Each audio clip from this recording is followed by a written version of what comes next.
ॐ श्री गणेशाय नमः। अथ देव्याः कवचम्। ॐ अस्य श्री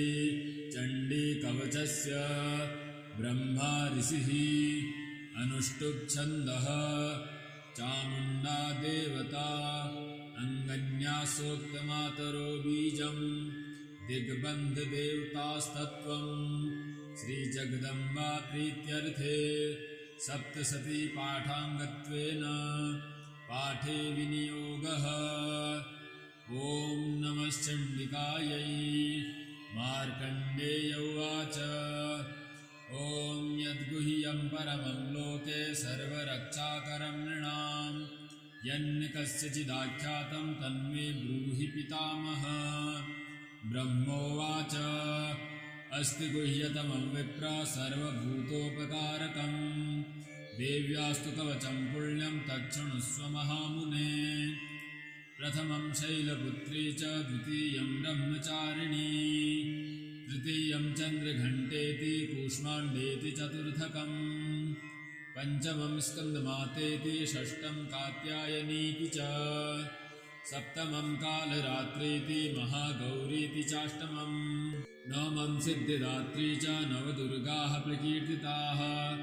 उक्तान्येतानि नामानि ब्रह्मणैव महात्मना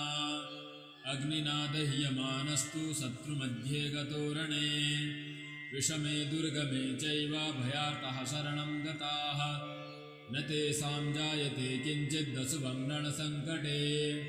नापदं तस्य पश्यामि शोकदुःखभयं नहि यस्तु भक्त्या स्मृता नूनं तेषां वृद्धिः प्रजायते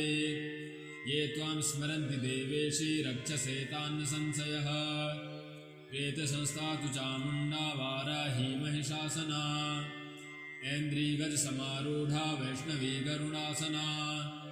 माहेश्वरी वृषारूढा कौमारी शिखिवाहना लक्ष्मीः पद्मासना देवी पद्महस्ता हरिप्रिया श्वेतरूपधरा देवी ईश्वरी वृषवाहना ब्राह्मी हंससमारूढा सर्वाभरणभूषिता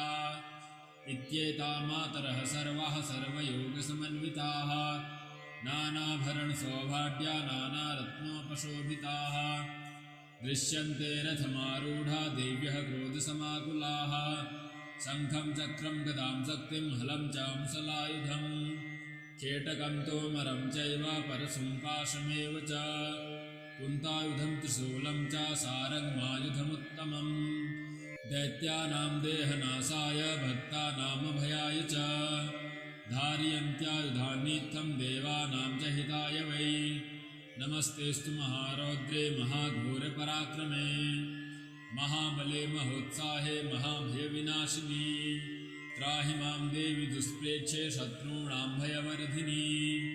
प्राच्यां रक्षतु मामेन्द्रियाग्नेयामग्निदेवता दक्षिणे मत्वाराही नैऋत्यां खड्गधारिणी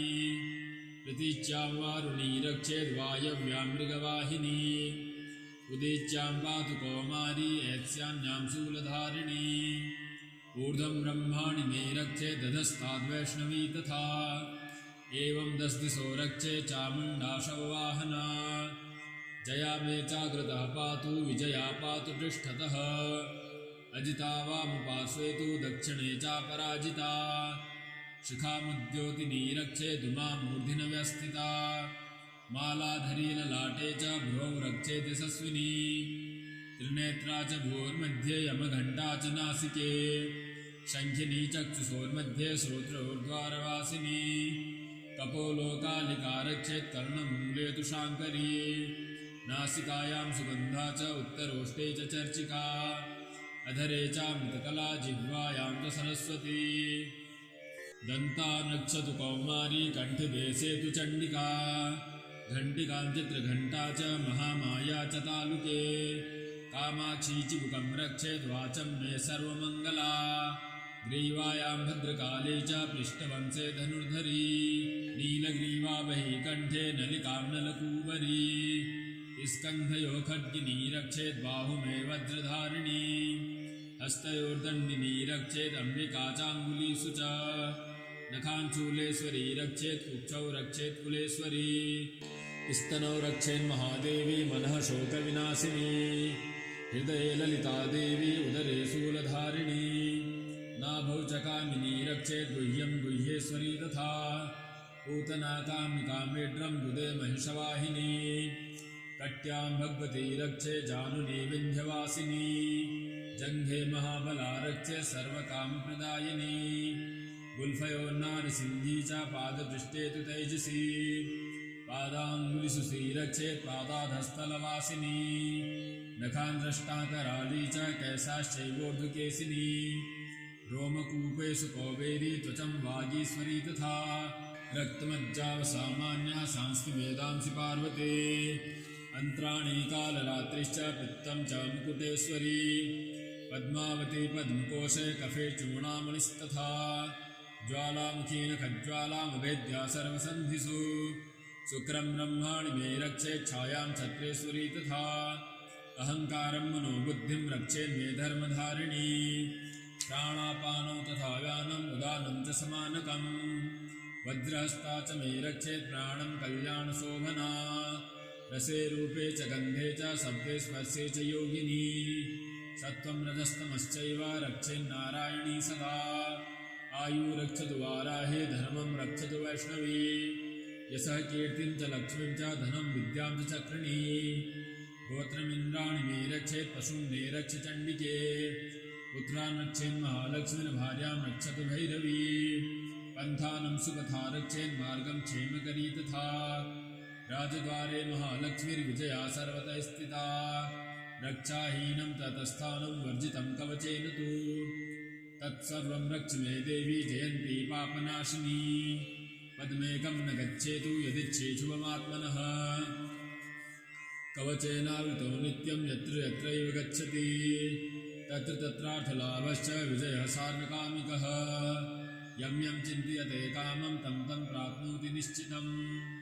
परं ऐश्वर्यमतुलं प्राप्स्यते भूतले पुमान् निर्भयो जायते मर्त्यः सङ्ग्रामे स्वपराजितः त्रैलोक्ये तु भवेत् पूज्यः कवचेनावृतः पुमान् इदं तु देव्याः कवचं देवानामपि दुर्लभम् यः पठेत् प्रयतो नित्यं त्रिसन्धं श्रद्धयान्वितः दैवी कला भवेत् तस्य त्रैलोक्ये स्वपराजितः जीवेद्वर्षशतं साग्रम् अल्पमृत्युवर्जितः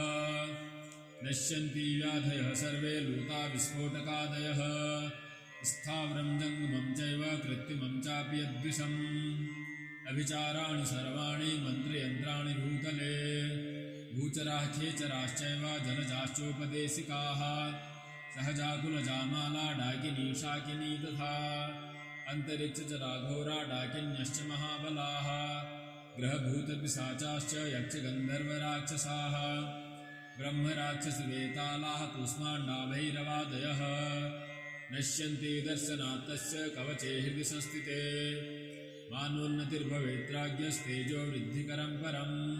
यशसा वर्धते सोऽपि कीर्तिमण्डितभूतले तपेत् सप्तशतीं चण्डीं कृत्वा तु कवचं पुरा यावद्भूमण्डलं दत्ते सशैलवनकाननम् तावत्तिष्ठति मेदिन्यां सन्ततिः पुत्रपौत्रिकी देहान्ते परमं स्थानं यत्सुरैरपि दुर्लभम् प्राप्नोति पुरुषो नित्यं महामायाप्रसादतः लभते परमं रूपं शिवेन सह मोदते श्रीदेव्याः कवचम्।